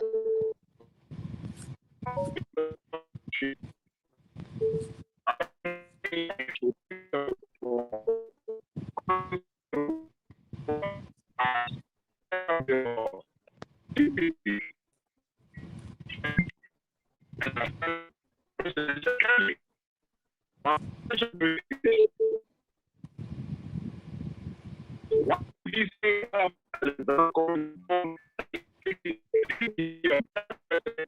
then ask a question to him.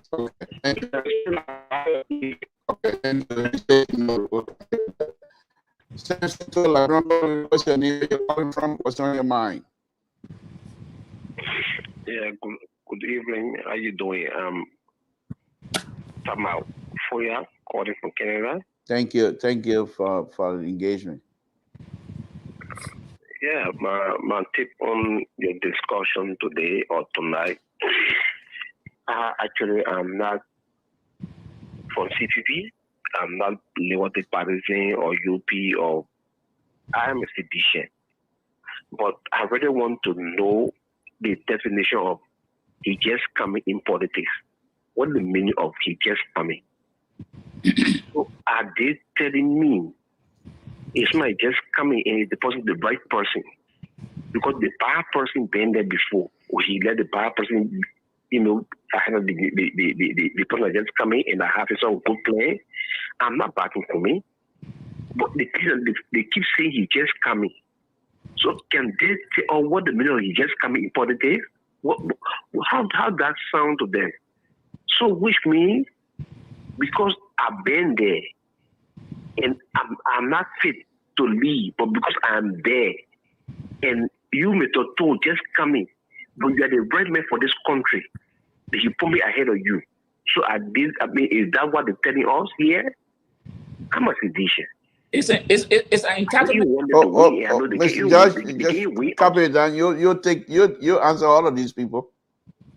Yeah, but for me, they're always saying, "Coming, just coming, coming, just coming."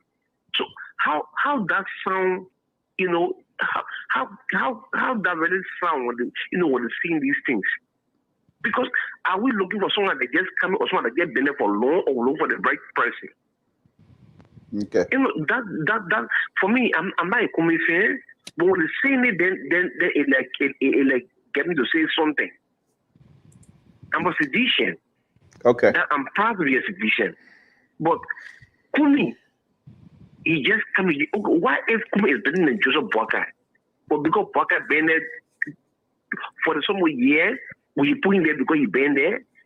If he's not fit to do the right thing, a Kumi that coming can do the right thing, but because he been there, okay.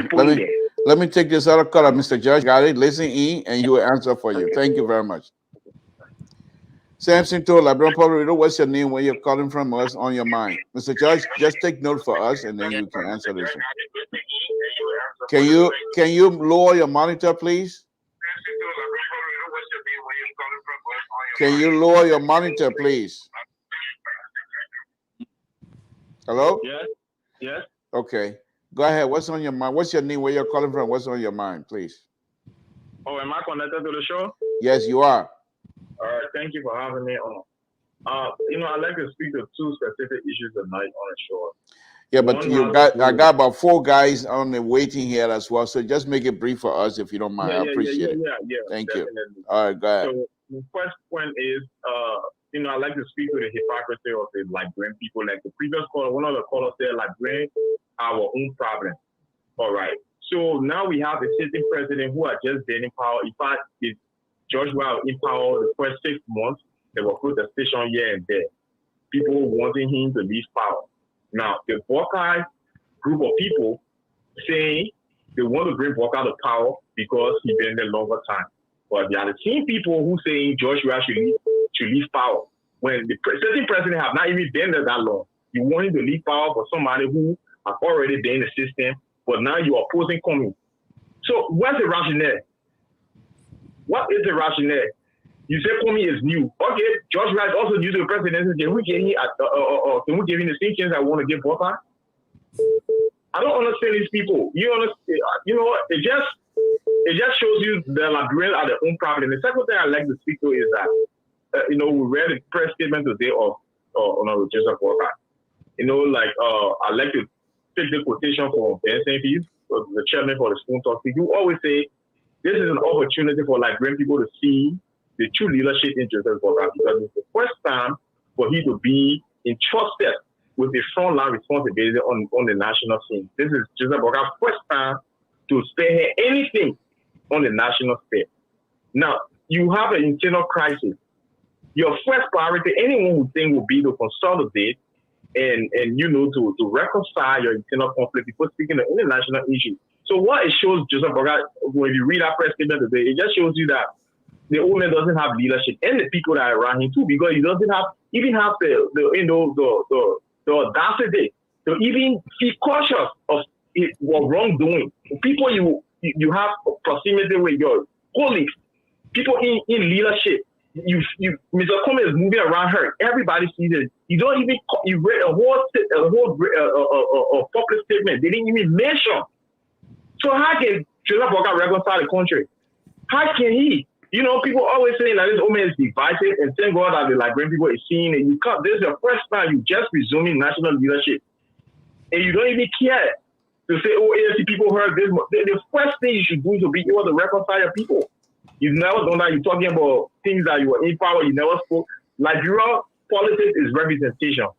The least thing you can do as a leader is to speak to any issue. There's a man who occupied this position for 12 years. Second man come in, never spoke to anything about corruption, any justice, any children were corrupting the country. Rachel, let's say Kitty, yeah, they're rape, they're Nova County, where he here for no development, nothing, just to speak. The same thing he continued to exhibit. Okay. People who work close to him will say nothing more. I didn't know we enter into a party chairman. You are in America, yeah. What part of any morning of functional democracy can happen? A city party chairman will have such an affair with teenage girl. That woman said nothing. Okay. The same thing with the legs of Dillon and Youngly. So 30,000 for public, for distrust, that kind of no accountability. The woman said nothing. Only because somebody spoke towards it, so all of them gang on get around. This is the person who want to bring the national leadership. More I didn't know if we raping our children. They don't know will do whatever they want to do. Costa will say that he will not work the week. He lose so much money. That how Joseph Boakai run the country. You say nothing. People will die. You'll be happy protestation here, but you will say they do nothing. Because in him, you don't want to set that record that he's the first person for local to be president. That's the only legacy he wants. The old man is who capable of running the country. So thank you for having me on board. Liberian people can see at the early stage is an inability to rule. Simple framework you cannot address. All right. Thank you. Okay, folks, Liberian Public Radio Samson Toe, I can see tonight that we're on the roll. And I think Dr. Boakai has a lot of work to do. And I think he will show his leadership, that's for sure. Mr. Judge, while we're waiting for the another caller, we have about 5 or 10 more minutes to go. Can you address one or two of those things you jogged down? Yeah. And then when any other caller comes, we'll just take 2 more calls, and that will be it. Go ahead, Judge, address those 1 or 2 things you jogged down. This argument, the Unity Party. Okay, somebody's calling from WhatsApp. Hold on 1 minute. Samson Toe, Liberian Public Radio. What's your name? Where you're calling from? Are you calling to talk about Liberian Public? Excuse me? My name is Stanley. I call you from China. Oh, you're calling from China. Okay, Stanley, thank you for calling. Oh, wow. Hello? Yeah, your co-host there, he made a statement that Costa is the one. Hold on. Make that clarity. It's not Costa. Yeah, go ahead. The block voting came up from the committee set up by Senator Lawrence leadership on the convention. These are the people who come up with the block voting. They made two suggestions: the block voting and in-person voting. So they brought it to the board for them to look at it. Get where the block voting issue came up from. It's not Costa who brought it. Costa only enforced it on a platform. It's not Costa who brought it. Okay. And then another thing they want to talk about, you cannot work with a company as an assistant manager for 10 years, and then they remove the city manager, or maybe the manager, they sack the manager, and then you cannot accede to the proper manager position, and you want to, another manager can then serve as another manager. I think it's not fair to you in our institution. So Boakai, who have been there as served as 12 years as a VP, cannot come again to serve as 12 years. If he's not given the chance, I think it's okay for him to sit back than to go as a VP again. Okay. Thank you. Samson Toe, Liberian Public Radio. What's your name? Where you're calling from? What's on your mind? Hello? Yeah, we're here.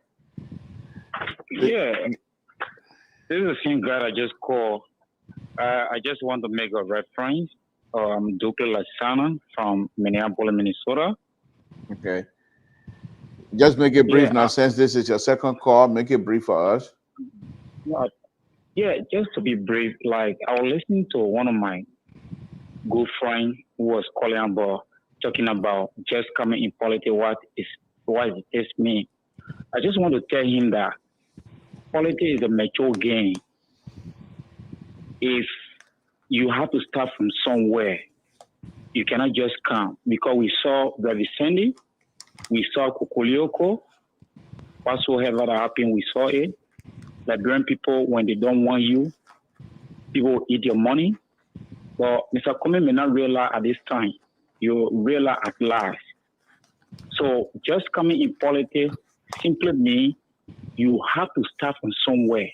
If you cannot win your own county, politics is number. In politics, politicians don't have permanent friends, but they have permanent interest. So just coming have to do it. You have to start from somewhere. You cannot just come, you go to the head. Definitely, they will get rid of you. Okay. It can't be happening like doing politics. It's very hard. It has not happened yet. Okay. Like you can become senator, you just come. You want to become right away. Okay. You have to at least taste the politics before you go over there. Okay. So Thank you. to let the brother know that it's all about starting from somewhere. Thank you. Thank you. I think that will be the last caller of the night. Mr. George, it seemed to me, folks, that was the last caller. We're not going to go ahead and remove this stuff. We're not going to do any more calling because Mr. George is going to wrap it up for us now. And then we'll be back here again Friday. We're not going to be on Wednesday. We'll be back here Friday. And Saturday, I will try and do one-on-one with Dr. Boakai interview and what have you. So, okay. Mr. Josh, let me take the last one here. Samson to LIBERIA Public Radio, what's your name, where you're calling from, and what's on your mind? Hello, my name is Washington, calling from Chicago, Illinois. Can you hear me? Yes, yeah, we can hear you. Go ahead, make your point, my brother. Yeah, I've been listening to my fellow Liberian brothers about regarding Joseph M. Boakai. I mean, I agree with the third person that talked earlier that the whole political system in Liberia is by entitlement. It's like everybody's standing in line where the one who comes first go first. But Liberians are not voting for their political leader based on vision, based on deliverance, based on education, based on experience, based on accomplishment. I think the whole thing's about feelings. Oh, I like the papel. I like this or the papel. Okay, so let me vote for the man. Liberians, you need to start voting for the future of your country. Joseph M. Boakai was the Minister of Agriculture. And today, Liberia depends on Indian rights. He has nothing to show for. What did he deliver to the Liberian people all his political life? He has nothing to show for. But what makes it so sad is that those in the diaspora who are here in the United States voting because they know what to vote for, but yet they are there feeling the problem. I think Alexander B. Kumi has shows to the Liberian people that he's capable, that he has, in his own life experience, that he has been tested and delivered. And I don't think that's what Liberians are looking for. I think they are just looking for feelings. They are not after education, because that's why when you elect those type of people, they don't care about education in the country, because that's not you vote them into office for. Joshua was voted into office because he's a soccer international icon, and that's all they voted him for. Like, they don't vote for their country. They vote for the person. They want Mr. Boakai to be rich, to go there and be the Ellen Johnson Sirleaf. And the reason Mr. Boakai wants to be president is to prove to Ellen Johnson Sirleaf that I too can be president. And they want to give it to him. I find it so sad that they don't care about their own country, but they care about individuality. And I think that's bad for the country. Thank you so much. Thank you. Mr. Josh. Yeah. How many of those you got on your list you think you want to address? I will not go through all, but okay. Yeah. Let me say this. I have listened to all the callers and things like that. This notion, the Liberian people I don't want to decide who to be president. And the president nominee decide who to be his vice running mate. If we want the true democracy that we are talking about, why we can't let the system play out? Why people are insisting that Comey should go as VP when he's seen that he's a novice, he don't know Liberian politics? Why do you want him to go as a VP? Flip the coin around. Why Vice President Boakai is saying, former Vice President Boakai, that he cannot take no other position than the vice presidency? Why? Is that entitlement to anybody? The country, Liberia should not be entitlement to anybody. That's why I said, if the system that they have put in place, let it play out. If Nyumah Boakai win the nomination, that's it. If Alexander Comey win, that's it. But do not try to move the goalposts because you sense something that is not in your interest. And this is what many of them are trying to do. Let the people go to the primary. When you win, you win. That is the issue. Nobody should come here. Boakai and Comey should sit down and reach a compromise. He will say 3 years, he turned power to come in. No. Let the process play out. Secondly, yes, this journey just come. If Joseph Boakai had the number you're talking about, why he did not win the election? Why he didn't beat George Weah? Where were the numbers? Why did people talk to say that they are just talking to a bunch of people who don't have heads? If Boakai had this number, why he could not beat George Weah? At the time, George Weah had 38% of the vote. So why Joseph Boakai did not get the 50 or 51% of the vote to just knock out George Weah? Say he has a number, you're making this argument. None of us had done any survey to determine who is the most popular politician in Liberia. What are Boakai coming? We have not done no survey. No data to prove anything. But we just speak off the cuff because we like somebody. So these are issues we should be addressing. Where is the statistic to show that Nyumah Boakai is now the most popular politician in Liberia? When the opposition can, where's the statistic? Nobody can show you. So where they all come the numbers, where is this numbers? Where is this, the scientific proof that these are survey we are done, and these are the numbers to tell us that Boakai is the most popular person. He only won one county, which was Lofa County, his hometown. During the job, he did not win no other county. Commies did well in most other than Boakai. I think 3 other counties did well than Boakai. So then what the Comey people will say, we have the numbers. This is a lazy argument. We should allow the democracy to play out. Secondly, the author mentioned something about today, Joseph Boakai press release. And the callers have very something important. This unifier you got, why Boakai did not use that occasion to call on citizen partisans to rally that we are not in it for ourselves, but for the country. He did not mention nothing like that. Gave a long press release. Did not mention one thing about unifying the CPP. These are issues we need to tackle. And for me, I'm not going to take a back seat on this one nowadays, because it's like, if it go wrong, we all will suffer. So we have to now start holding our leader accountable. One of them mentioned about black voting. He said, well, not Costa I mentioned, yes. Black voting is nowhere in the original document of the CPP. But because they are figuring out that if this thing go one-on-one, the chances of Boakai winning a nomination is very slim. So they have to come out to throw something into the pool to see which one will go on or which one will stick on the wall. So they say, oh, black voting. That was not part of the original document of the CPP. So why you want to introduce it now? These are the things we should be speaking about. Let us call what it is. The people are suffering too much. So we cannot compromise the Liberian people because of sentiment. Because this is all the Liberian people doing, sentiment. And many young people who are gravitating toward Nyumah Boakai, who are pushing the line. They are only doing it for themselves, not for the country, because they want to tomorrow show that same to where Natal Mange, Jefferson Coach tomorrow, they want to be the same thing. That we are the guys in town. This is why you see all the guys, they're not doing it because they love the Liberian people. They are doing it for their own benefit. They will get them right the same old car. They will even do something more worse than what Natal Mange or Jefferson Coach are doing. So we have to look at it very critically as we gear towards the election. Okay. All right, Mr. Josh, thank you very much for your statement tonight. And let me just wrap this up.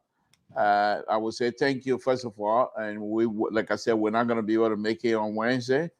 Friday, we'll be right back here. If not you and I, then Saturday, you and I can dissect Dr. Boakai interview with the, I believe, T-Max. Please, if you have the opportunity, go on there and listen to it so that you and I can dissect that and go through it Saturday or so. Let me just say this here, folks. As many of you have called tonight, first, when Mr. George and I started, it was a different conversation, even as much as I support, and I support Dr. Boakai. And so he and I had a serious conversation, truthful conversation, to be honest, which I appreciate. But I'm frightened right now. And when I say frightened, not because of life, but many Liberians, of course, let me don't separate that. Many Liberian lives is on the line as well. I'm frightened when I hear many of you calling in tonight, expressing yourself freely, which I respect and I appreciate. But what frightens me the most is the emotion that comes out of these comments from many of you tonight. The emotion is not much of an issue for me because that's human. You can't, these kinds of conversations, you cannot divorce, and they're difficult for you to divorce your emotion from them. But what frightens me the most is the question that I have in mind. Do we have the ability to understand that this is a competition between two gentlemen? And that the concern that I have, and which is frightening me deeply, I mean, concerned and deeply concerned, but it's frightening as well, is that do we understand that when this thing is said and done, can we come back together and say, okay, whoever will win the CPP standard bearer, that person we will be able to support? Do we have the ability? This is what is really concerning and frightening, to be honest with you. Because we're seeing the other side. We see what Dr. Weir and CDC is capable of doing, what they have done. And it's very frightening. I mean, we know that. We see it.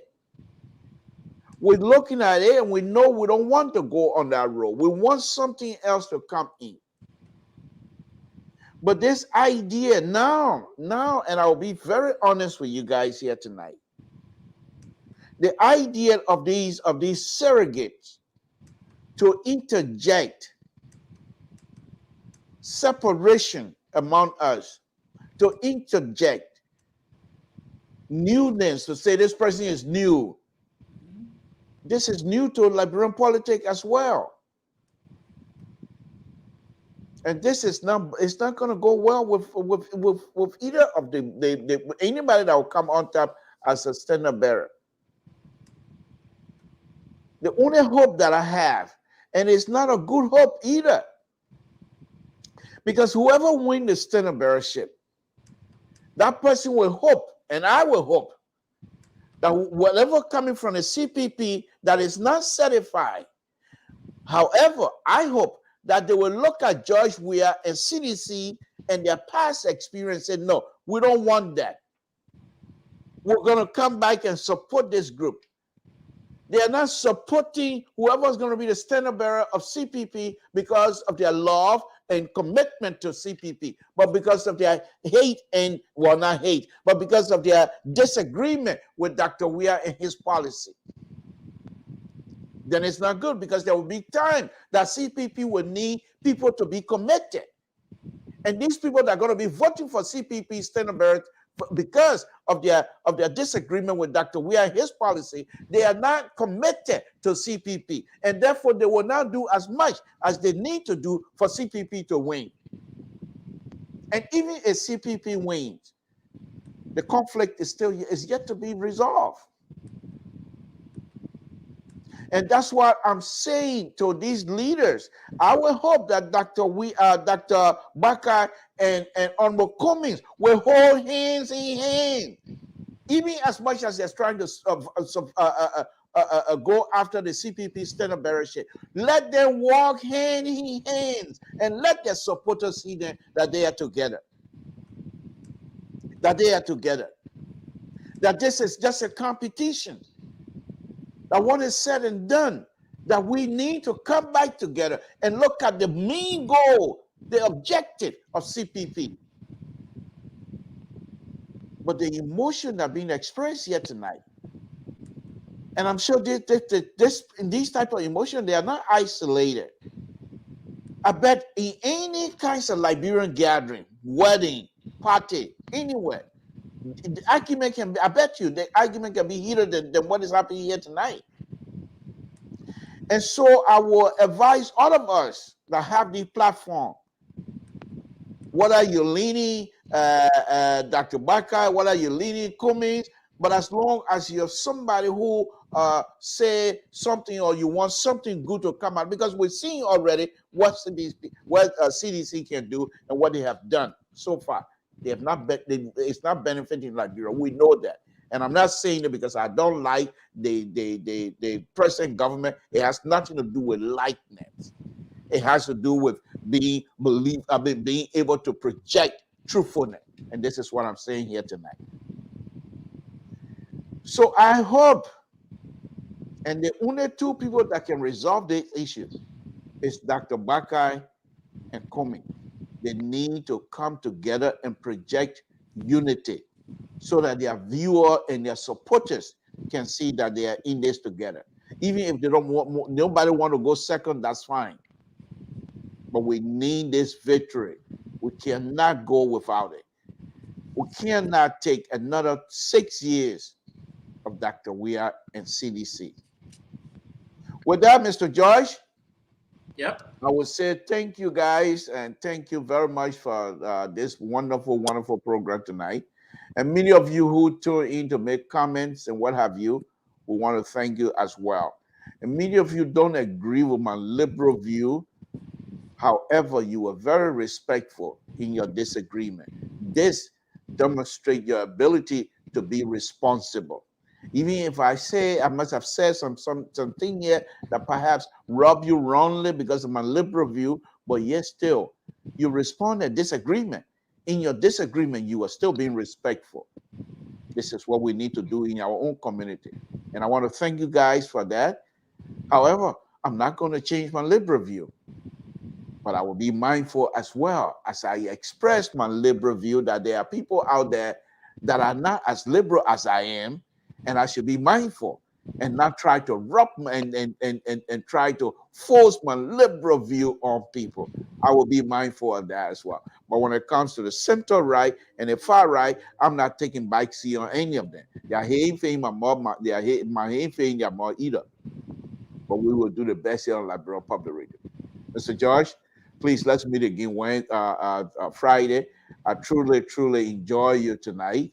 Of all the time that we've been here, this is one of the outstanding moments as far as I'm concerned here tonight. And I want to thank you because you've always been truthful. You don't bite and blow. You say as it is, but with responsibility and with respect. We've been out here for more than 2 hours. None of us have used any kinds of colorful language here tonight to describe who we support or whatever it is that comes out there. We're very mindful of that. And I want to thank you. Folks, this is Liberian Public Radio, platform where we come to discuss issues. And hopefully many of you will try to continue to follow us. Thank you. And I'll say good night to all of you. Thank you very much, Mr. Josh. Thank And you. good night.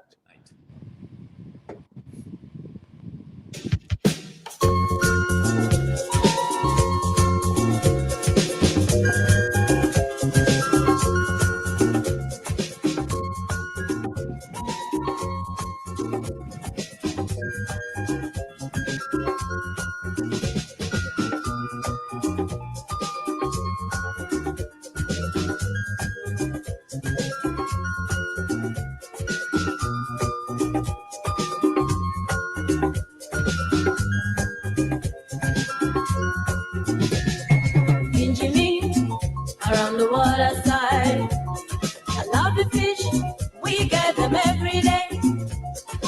In Jimmy, around the water side, love the fish, we get them every day. So if you wanna get your bonga fish, you better take a walk to the water side. So if you wanna get your bonga fish, you better take a walk to the water side. Can you meet around the water side? Love the fish, we get them every day. Can you meet around the water side? Love the fish, we get them every day. So if you wanna get a bonga fish, you better take a walk to the water side. So if you wanna get a bonga fish, you better take a walk to the water side.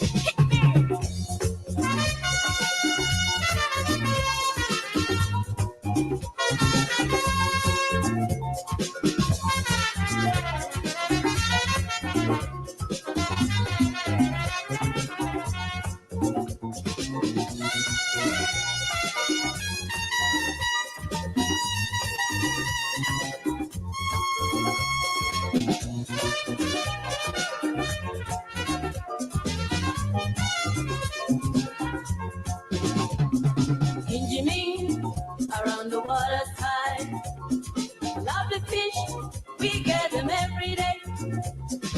In Jimmy, around the water side, love the fish, we get them every day. So if you wanna get your bonga fish, you better take a walk